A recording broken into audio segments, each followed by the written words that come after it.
Seacoast, which we've heard repeatedly recently, and yet there weren't any statistics on that this morning.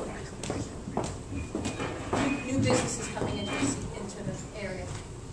I don't have any numbers on the number of new businesses, but I can tell you that historically, the new businesses are started primarily by people who are college graduates and who have some experience prior to starting their businesses. Not too many people in their 20s, not too many Gen Ys who are going to be starting businesses. A few of them, maybe, but most of them are going to be baby boomers. And all the surveys I've seen indicate that when an older baby boomer loses their job or quits or something like that, they start new businesses. This is an enormously small business friendly state, and there are going to be a lot more small businesses started in New Hampshire than in other states. I wouldn't be a bit surprised if some of those people moving here from Massachusetts are moving here because they want to start a business.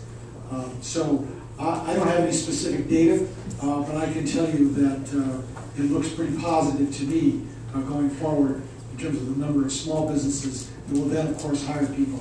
The folks at Pease, last time I talked with them, are very optimistic about renting more space, and that's good. If I were you, I'd be right on top of those folks at Pease who are leasing that space, making sure that they hand out your cards. Two questions. One, John, can you just tell us the towns again you're using, the Seacoast towns? Well, and I'll go to Kevin if you need to think about it for a minute. I do Kevin, need to think about it. You do have it there, Jim? I don't have it. I'll think Okay. about it, yeah. And then Kevin, could you just go over the evaluation, the tax rate and the statewide evaluation, and how that now works? I mean, how do they set the taxes for a community in 09 without knowing the percent of evaluation, I guess is my question. Basically what they do is they take every sale in the state. Okay, I'm not using this thing. All towns have assessing. Okay, every required by state now is they must update the full set at least every 5 years. That has gone into effect. We're actually, I believe, just entering the third session of 5 years, beginning back in the late 90s. So all of the towns are in pretty good order. So they do a full look at all of their values. We hand them all of the sales that take place in their community, 100%, anything that had consideration. They then do an analysis on a sale-by-sale basis to say, is it valid, is fair market value achieved, and it becomes part of a valid or invalid set. The calculations are then run based upon the valid sales in a large enough sample within each of the strata. Okay, and the strata can be single-family homes, condos. It's whatever in that community has enough sales to be a sample. Some communities have 35 strata. Some will have a town-wide only. They can't even. All they have is enough sales in the town to measure against the assessments. The values that are created are a ratio of market value back to the assessed value. Okay, for years, most towns, sales have been, the prices have been higher than the assessments. So the ratios have run below 1 or 95%, 96%. You might see land down at 85, you might see commercial up at 103. Okay, what they do is they try to take an overall look at the strata. They can adjust a single strata if something doesn't like, trying to achieve a ratio of 1. Okay, what the state does is uses these ratios on an equal basis. All towns do it the same way, sharing a common set of codes for both the strata and the validities. And what they do is they take the assessment within the town and they bring everybody back to 1 for purposes of taxation. In doing that, they determine how much it's going to take to run this town and pay the state their share and everything else. And they divide the equalized value into the amount of money to come up with the tax rate. Does that answer the question? Yes. And now for the 9 sample Seacoast towns. And the nominees are? The nominees are Greenland, Portsmouth, Northampton, Rye, Newcastle, Newington, Stratham, Hampton, and Hampton Falls. That's the group that I've been following. Those are discounts. While we're waiting for the next question, let me mention something that I forgot to talk about. There's a little tiny cloud on the horizon that troubles me a great deal.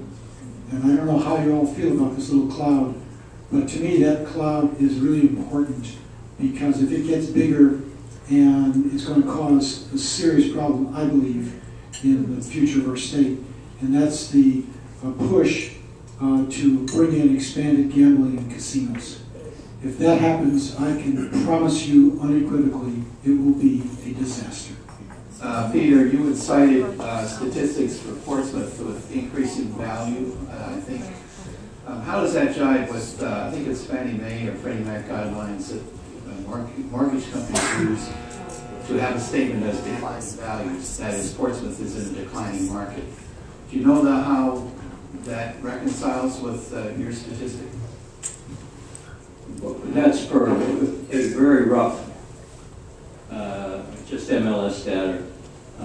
Part of the problem we have right now, and those of you who've taken somebody to a mortgage lender realize that they are doing their own demographics on each community, and in some cases, I know, for instance, the PMI companies have identified declining values where they're in some submarkets that if you look at the stratification, the property you may be bringing as a purchase and sale to a mortgage lender may be in a subsection of the market where appreciation is occurring.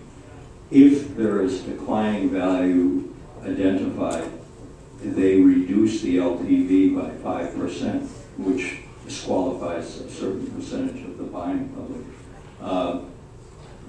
Fannie and Freddie's data that I have looked at indicates that overall we still have in the MSAs declining values in New Hampshire and as well as the region.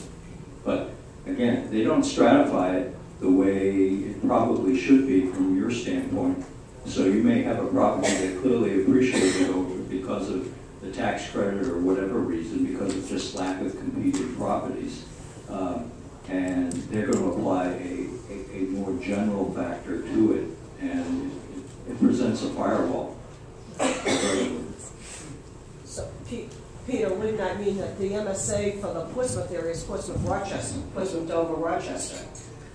Yes. Right, so if they're using, given the statistics we just saw on Rochester Sure. versus Portsmouth, but they're looking at the MSA, which is Portsmouth, Dover, Rochester, and Sure. And we saw just from the foreclosures alone, they're heavily concentrated in Rochester and Dover, and so that is going to imprint on the Portsmouth market.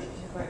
And, but I'm fine. it's, it's difficult to fight the system, and that's the system that's in place. I'll add a couple of caveats to that. The studies that we're doing is all sales, okay?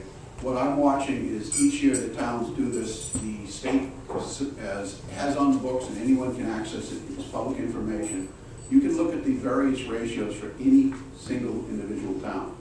You can look at it by the strata, as I stated. If there's a large enough sample, you can see the commercial, you can see the land, you can see the waterfront. You can look at all aspects of the property market. I will say that, as I said, most of the towns in the valid category are coming way down. But I'm watching town after town after town bring their values down and still are above 100% of assessed value.